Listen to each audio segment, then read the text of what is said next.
Welcome. If you woke up this morning and your shoulders are stiff and sore from sleeping, here are some movements you could try. These can also help with other situations where your shoulders might benefit from getting moving a little bit more.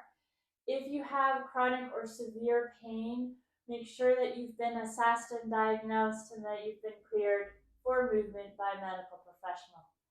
We will be lying on our sides for this practice. You will want to have a pillow or a folded blanket or something to support your head, as well as a little bit of space behind you. And I'll be showing you these movements on one side, but you should do them on the second side as well. So this is just to demonstrate what they are. You're going to come and lie on your left side. Do your best to stack your shoulders to support your head in line with your spine and to stack your knees and hips. Knees and hips can be bent in a position that feels helpful and supportive for you. And if you get some discomfort through your knees, hips, or low back, you might try putting a blanket or pillow or a block between your legs as well. We're going to start with that top arm alongside your body, either with the elbow bent and the hand on the abdomen, or straight with the hand alongside the body.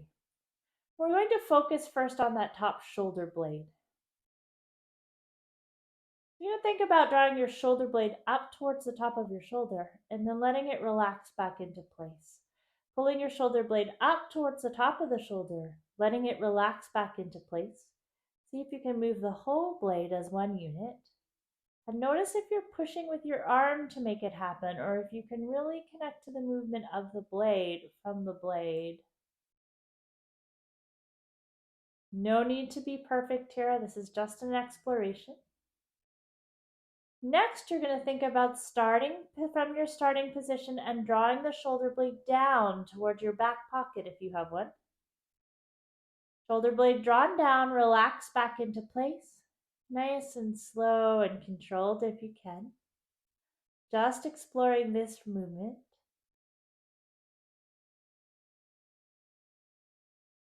And then let the shoulder blade relax. From here, we're going to think about drawing the shoulder blade in towards the spine, relaxing back to the starting position, pulling in towards the spine, relaxing back to that starting position. Notice if this direction is easy or hard for this shoulder. And it's all good, by the way, whatever you discover. The goal of this is just to get your shoulder blade moving and to get a little more connected with what's happening back there. From here, we're going to think about drawing the shoulder blade out towards the outer edge of your rib cage. Now, your rib cage is a bit curved, so the shoulder blade will go up and over. So that's the movement we're looking for here.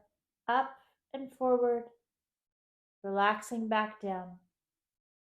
See if you can think about moving from the inner or the bottom edge of your shoulder blade, drawing towards the outer edge of your rib cage.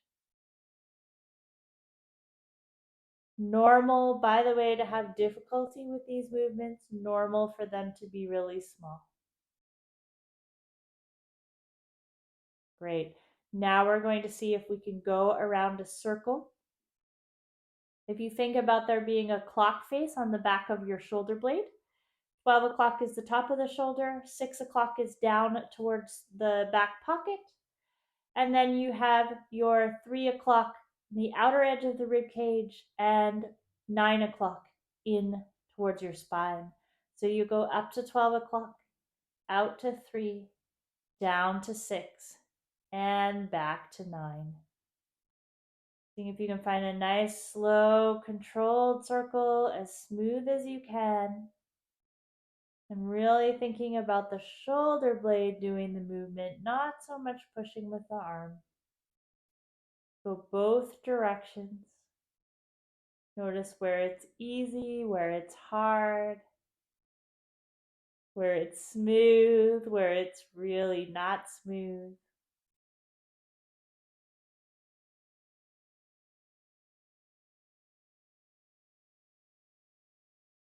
Let your shoulder relax. Notice what you feel. And then we'll take this top arm out You can either stack it on top of your bottom arm or you can lift it up parallel to the floor. I'll stack it because I think it's a little easier to see the movement here because it's hard with the camera in front of me. And so what we're going to do is we're going to keep the rib cage and the hip still and think about moving from the shoulder. You're going to slide your fingertips forward towards the wall in front of you and then slide your hand back, moving from the shoulder. Upper arm bone moves towards the wall behind you. So sliding forward, sliding back, and then do your best to keep your elbow the same. So this becomes a shoulder movement.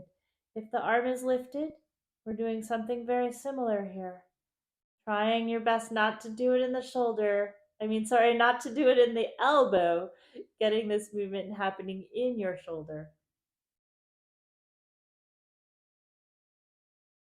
Rest when you feel like you're starting to get tired here. It doesn't take much sometimes. So if that's happening to you, it's often a good sign that we need to get the shoulders moving more. When you're ready, we'll bring the arms up parallel to the floor. Now you're going to take your arm towards your ear. Now your ear is a direction, it's not a destination. So you're going to go only so far as your shoulder feels comfortable. Your rib cage is able to stay still and quiet. And it feels really easy and comfortable and controlled in your shoulder. So this movement again could be small.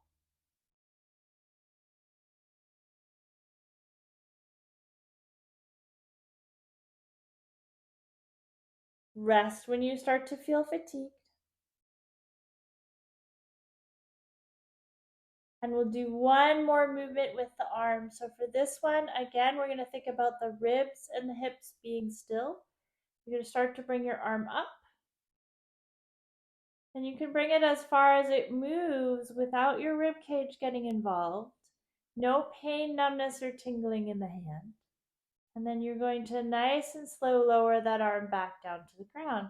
See if you can keep everything else in the body pretty still and quiet. Lifting the arm, moving the arm in the socket.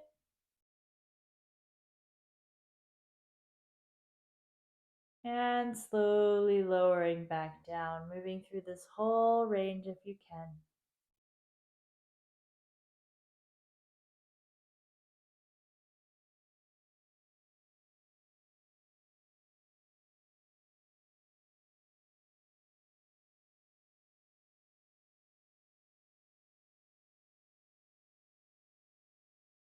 Nice.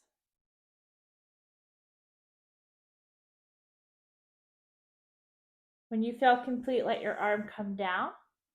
Then roll onto the back of your body and rest on the back of your body for a few breaths. You might take the pillow away. You might notice that your practice has worked. It's made some changes in your body and that you now feel some asymmetries or some lopsidedness from right to left.